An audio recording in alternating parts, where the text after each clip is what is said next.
Okay, busy parents, I have to share an amazing new way to listen and, more importantly, keep up. It's called Jam. Your podcasts are important to you, but sometimes you need a quick fix of news, parenting tips, or just something to get your brain started for the day.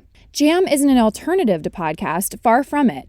Just like there's time in the day for TikTok and Netflix, Jam provides a great way to get a quick summary of what's going on from lots of voices. A great way to start listening before diving into a podcast. Each jam consists of episodes that are only 1 to 3 minutes each, and when getting set up, choose the right mix of jams to complete a daily playlist of episodes from each. And obviously, I'd never tell you to stop listening to podcasts, but Jam is a great way to start listening every single day. Again, just a few minutes to catch up with my favorite publications and creators, and then podcast time. Listen and learn with short audio playlists delivered daily via text. Text Minimalist to 552266. That's Minimalist to 552266 to get Jam for free today.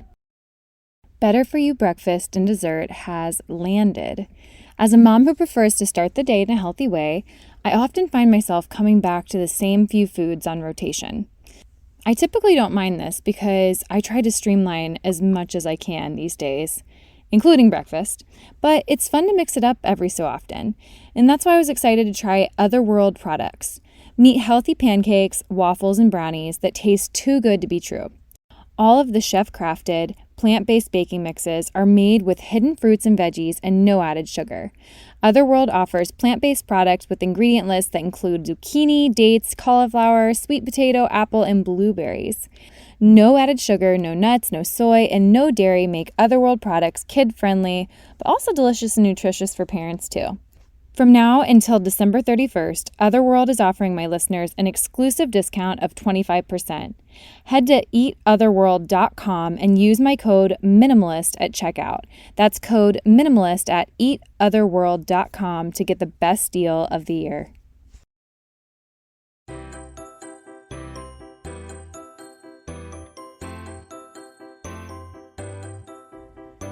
Hello and welcome to the Minimalist Moms podcast. I'm Diane. I'm a mother of 3 living in Columbus, Ohio. I'm trying to make room in my life for what matters by getting rid of the clutter and living life with purpose. I hope you'll join me on the journey to think more and do with less. Joining me today is business strategist and productivity coach Brittany Dixon. Although she is a practicing minimalist, Brittany's family owns 90 board games. The reason behind it? Family connectivity plus weekly game time helps teach strategy and critical thinking.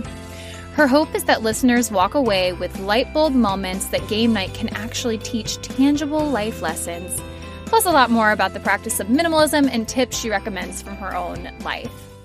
Before we get to the episode, I wanted to chat for a moment about collections.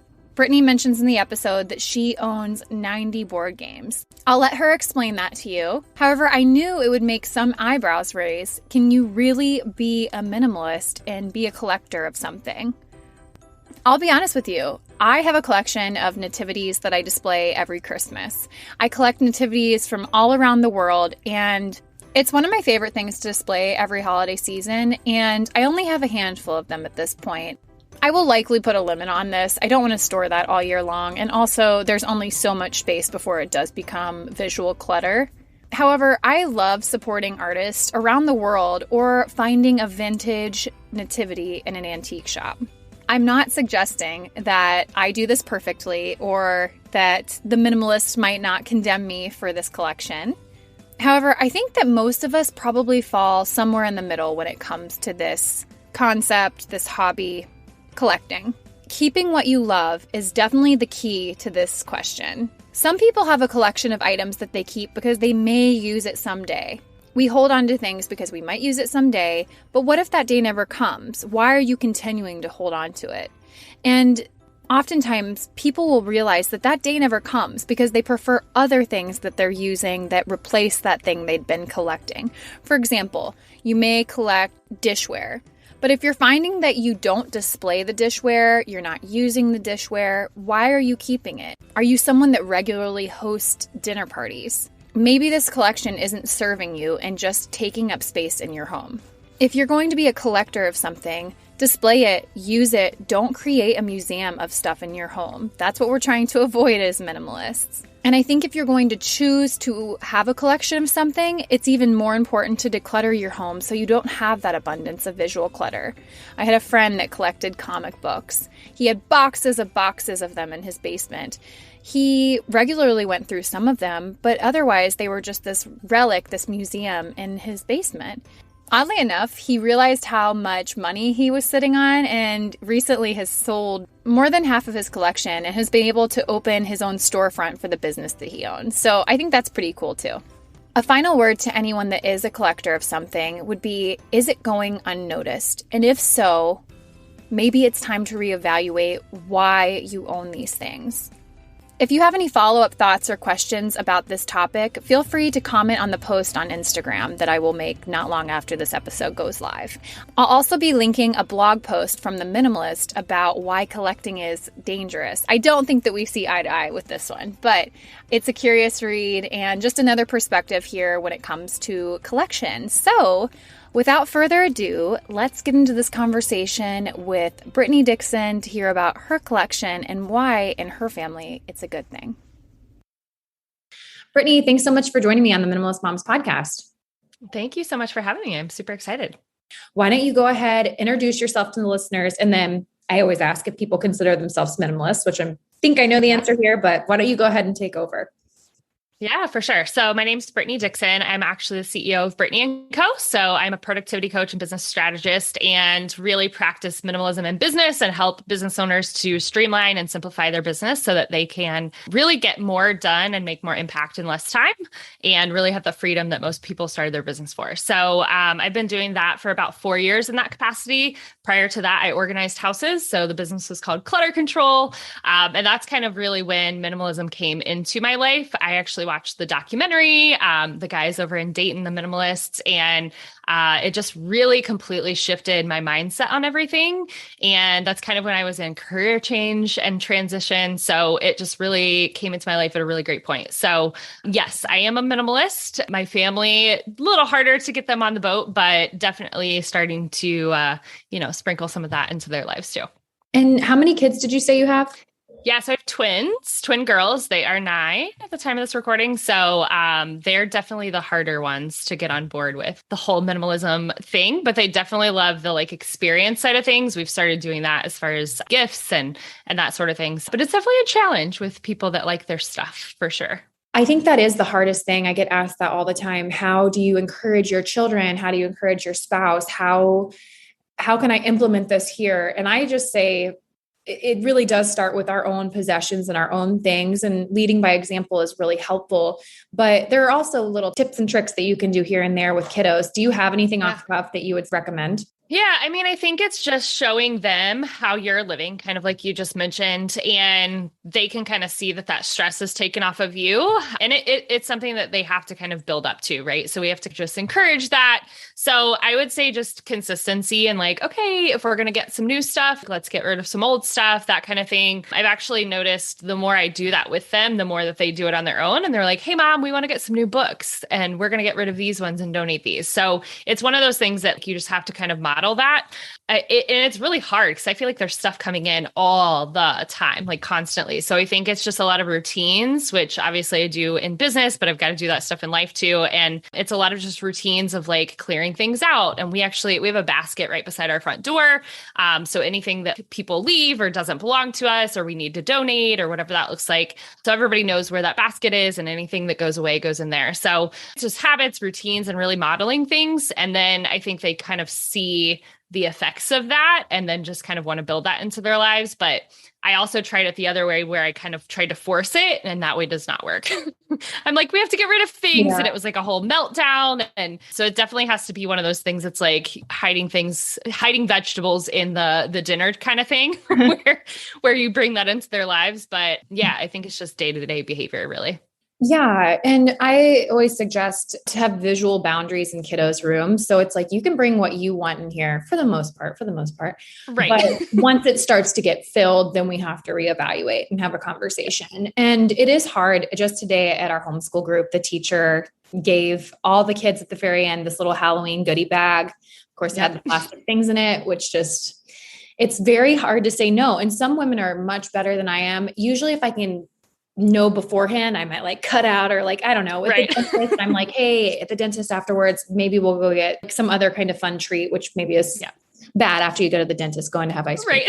Right. Yeah. I think just, hey, we can avoid these things, but I mean, it still happens. I don't want to say For it's sure. unavoidable, but it kind of is unavoidable. I mean, it really is. And I mean, another way we do this is we don't go into Target. We don't go into stores because then it's a lot less, you're tempted a lot less to buy things or like, oh, I want that. I want that. But again, with other people, right? So just like you said, with school stuff or papers coming home from school or other people giving your kids gifts, it's definitely a challenge to like filter that out. And we kind of have like the one in, one out rule. So if someone buys them something new, they've got to get rid of something. It's a mindset really that you've got to practice on a daily basis. It's not something that you're like, I'm a minimalist, like the next day. Yeah. And you're constantly having to keep up with the inventory of things, and that's going to ebb and flow, especially with different ages. And then as kids are leaving, like my house will probably not be as full when I have just 2 of us versus 5 of us. So that's okay too. For sure. We have to do the best that we can. And I mean, the best that we can, some days your house is still going to look like mine looks right now. It's going to be. There's seasons. I think that's what, especially moms of little kids need to realize is that's a season and it's going to be crazy and hectic. And then it's going to go away and it's going to ebb and flow. And actual seasons around like holiday time is obviously way more stressful and way more stuff coming in that you're kind of having to minimize and go through too. So you've got to have a system in place to go back to basics. But I feel like it's this constant thing that you've got to keep up on for sure. Definitely. The thing that drew me to you is that you say, I can share about how to be a minimalist, even with 90 board games, and how to practice minimalism when your family doesn't. So we kind of talked slightly about that with kiddos, but you have 90 board games. So I actually have, so you guys can't see this, but I have an IKEA shelf behind me. I actually have the same IKEA shelf filled with board games. And I think we're literally up to 90 now. It's crazy. So I still consider myself a minimalist, even with that many board games, because of the kind of message and intention behind it. One of the things that we realized that as a family, we loved playing board games. Now we're both in Columbus, right? So gross weather. There's like nothing to do. Wintertime was the best time to do it. But then of course, holidays come and everyone gets busy. And what we found is we loved it so much, but we weren't setting aside time to do it. And that's what we would buy a lot for Christmas if we did gifts, was one game each. It's just a huge thing that we love. And finally this year, put it on the calendar every single Thursday night on repeat. And we started playing board games every single week. And like each person got to pick a different board game. So it's something that we love and it's an experience. And yes, it is a thing, but it's also bringing us together and we all enjoy it. And it's funny because none of them are like traditional board games. I mean, we have some of the traditional ones, but they're all really weird off the wall ones that no one's ever heard of.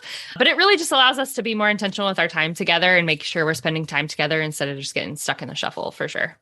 Oh, I love that. That's really great. Yes. That's my big thing that I encourage people. Don't have things in your home that you don't love. And if you have a huge craft cart that you're never utilizing, then probably it's time to reevaluate. And if you're using these things, why would I get rid of it? And that's the thing with Marie Kondo that, and maybe I misinterpret what she says, but I own hammers and a leaf blower, but like, we are using these things. I don't necessarily love these things, but we use them. Well, and I think it comes down to, we need those types of things to run a household, but spatulas in the kitchen, do we need 47 of them? Probably not, maybe 2. So I think it just comes down to being really intentional with those things, buying higher quality things. And for us, it was just board games. So we've kind of went to that for Christmas, birthday gifts, because we love them so much. And there's so many awesome ones that we just keep buying tons of board games. Now we're actually contemplating living in an RV next year and traveling in the United States. I don't know how many of those will be able to come with us because, limited space and things. But that again is part of the minimalism journey, right? Of being able to travel and have experiences instead of just buying stuff to just buy stuff. That's really fun. Maybe if you end up doing that, I'll have to have you back because that would be what you're all about. Okay. I want to know a little bit more about you. So you used to be a professional organizer and now you're helping people more on their business side, practicing minimalism as business owners, entrepreneurs. Is that what you do at this point? Yeah. Yeah. So essentially, when I kind of started my career as in hospitality and event planning, so I did event planning for quite a while. I've always just been that type A, super organized person with all the checklists and things. So I kind of went in that route. And what I found is I did not love planning weddings. So I love the logistics and the organizing side. Well, I worked for a corporate company and I actually got let go because I didn't fit into their corporate box. So I kind of became an accidental entrepreneur, and it really stemmed from being a mom of twins. I had a whole twin mom community that they're like, oh my gosh, my house is chaos all the time. And I just knew that that was kind of my superpower, was to be able to go in and create systems and minimize things within a house. So I was like, oh, let's start this business. Now that I got fired, let's go be an entrepreneur. I don't know what kind of crazy idea I had because it's really hard, but so I kind of went down that journey and started that. And then I actually had to hire a business coach because I had no idea what I was doing running a business. And she pulled me into this online space and was like, oh my gosh, business owners need this, right? The clutter and the digital stuff that's coming in constantly. And they've got 47 different apps to run their business and all these different softwares. So I really wanted to kind of transition into that space to help business owners utilize their time more intentionally, have less clutter, actually have freedom in their business instead of being stuck in the back end. So that's kind of when I transitioned, and we've been doing that for about 4 years. I've got a podcast that I run. We have a free community that we've got, some group coaching programs and stuff, but I just love it because I know that what I do creates that ripple effect, and people see the less they have to do in their business, the more impact they can actually make. Today's episode is sponsored by mylifeinabook.com. This is probably the most thoughtful gift I've ever come across for parents or grandparents for the winter holidays as families get together to celebrate. It's basically a very powerful way to connect emotionally with them, preserve the most precious memories, and show them that you really care. And best of all, it's an instantaneous gift. I've tried it with my mother and she totally loved it. Every week, mylifeinabook.com lets you choose from a list of thought-provoking questions, or even write your own, that gets sent to your relative by email. Your relative writes their answer and you can choose to add a meaningful picture. This happens every week, and at the end of 1 year, all their stories get combined in a beautiful keepsake book that you can store your relatives' memories forever and pass them on to future generations, which is printed and sent to you. You can request as many copies as you want and even get it in audio format as well. With mylifeinabook.com, you can give those you love most a personal gift that tells them they're meaningful to you in all future generations. To save $10 off your first purchase, use discount code MINIMALIST. That's MINIMALIST to get $10 off mylifeinabook.com. Check out the link in the show notes for more. What if I told you there was a new product out there that can tackle your negative impact on our climate just by using it once a day? There is. And believe it or not, it's actually a credit card. I was so excited to discover Aspiration Zero credit card.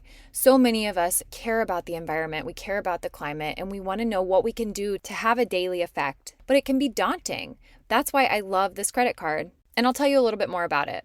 Aspiration Zero is the first credit card that fights climate change by planting trees with every swipe. The way it works is simple.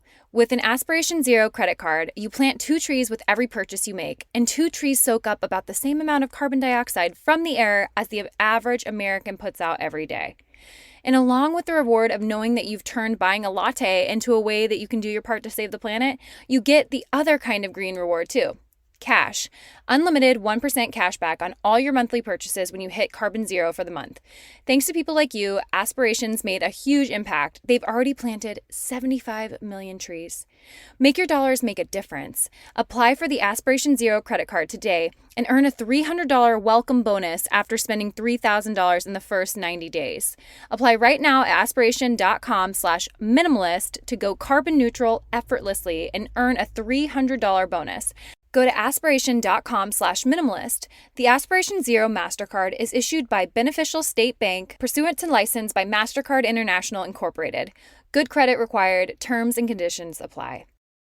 Finding all your grocery items in one place at an affordable price is almost impossible now. But with Thrive Market, I get everything I need and so much more. With Thrive Market, you can shop everything from healthy pantry essentials and sustainable meat and seafood to non-toxic cleaning and beauty products, all delivered right to your door. And if you find a lower price elsewhere, Thrive Market will match it. Finding everything you need is easy on Thrive Market because you can filter by 90 plus values and lifestyles to find what works for you. Shop by what you eat and what matters most to you. So if you're looking for plant-based, gluten-free, zero waste, Thrive Market has you covered. Thrive Market is my go-to place for organic pantry staples such as nut butters, dates, granola, and I love their organic applesauce pouches for my kiddos. I also really like the Thrive Market brand and the Rosie cleaning supplies. When you join Thrive Market, you're joining a community of 1 million plus members and sponsoring a family in need. And with their fast and free carbon neutral shipping, you are also bettering our planet. Join Thrive Market today and you get $80 in free groceries. That's THRIVE market.com/minimalist to get $80 in free groceries. That's thrivemarket.com/minimalist. thrivemarket.com/minimalist. Maybe shoot a couple of your best tips, your best practices for someone that is an entrepreneur, that is a business owner, a small business owner. How can minimalism help them? Yeah, for sure. I think one of the biggest things is to do a systems audit and really see if the things that you're paying for on a monthly basis are things that you actually need within your business to hit your business goals. With marketing nowadays and just everything that's going on in the online space and in entrepreneurship in general, everybody's like, you got to have this app and you also have to have this app and this program and this tool. And now you've got to download this. And we all kind of take all of that in and sort of set them up, but don't. And then we pay for them and then don't use them. And it's just this whole thing where you're wasting a lot of money, you're wasting a lot of time. And a lot of times you can find better all-in-one softwares that you can basically take 5 tools and turn it into one. So I think the biggest thing is to kind of do that audit and say, like, as a business owner, do I actually need all of these tools? Can I combine things? And what that's really done for me is it allowed me to spend less time doing the admin, back-end business stuff. And I'm actually able to spend more time with clients, which means more dollars coming in, right? So it's definitely helped me increase revenue. The other thing is a time audit and really starting to create your days by design. I think as business owners, we say yes to everything and we fill our calendar with everything. And then we get stuck in this hamster wheel. And what I tell people is that I always put lifestyle type of things in first and then put business stuff in. So I put my lunch hour in. I put our weekly board game night in. I put self-care time, family time, dinner time, like all of this stuff goes in my calendar first. Then I can put business things in, which need to be the reoccurring things like admin, marketing, all of those things that have to be done. Mm-hmm. Then whatever space you have left, now we can start saying yes to stuff. And what people realize is it's such a small window of space after you've done that they realize that's why they're so overstretched and super overwhelmed. So I think those 2 things are probably the biggest top tips I would say would help entrepreneurs to do those audits.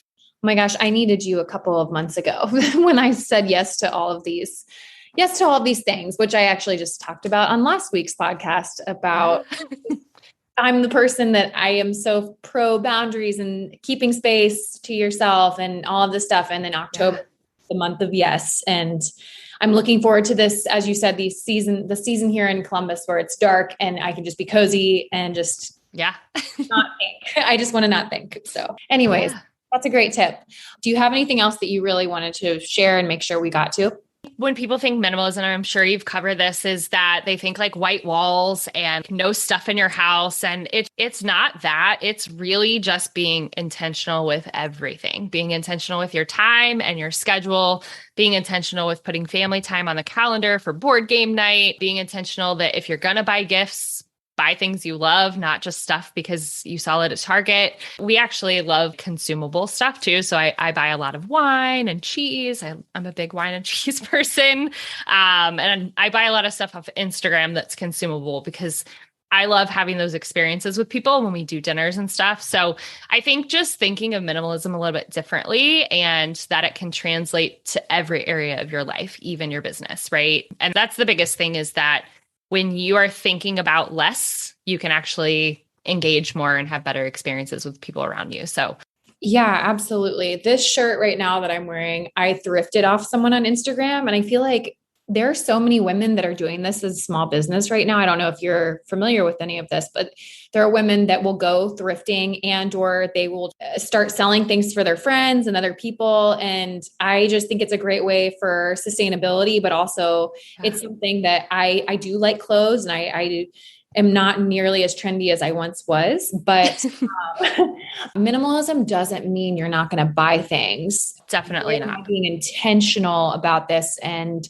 yeah, I like to sit on my purchases as well. I like to think through it. If I saw this and I was like, oh, I'm going to wait for a minute before I get it. And still there when I went back. So yeah. And I think it's really a mindset. Like it's this thing. And I tell people in business too, that as a business owner, you've got to have the systems mindset in place, because then you're going to think about it more. It's like a filter almost, where you're like, okay, here's the thing. Here's my filter. I'm going to take a little bit of extra time and say, does that actually fit my schedule? Does that actually fit my lifestyle? Do I love it? So I really just think it's a mindset, and it's something that you have to think about on a daily basis. It's not something you can just turn on and off, but it is something that really allows you to free up a lot of your time and mental energy. And just clutter stresses me out now that I've completely decluttered. If I see clutter, I'm just like, oh my gosh, how do you do this?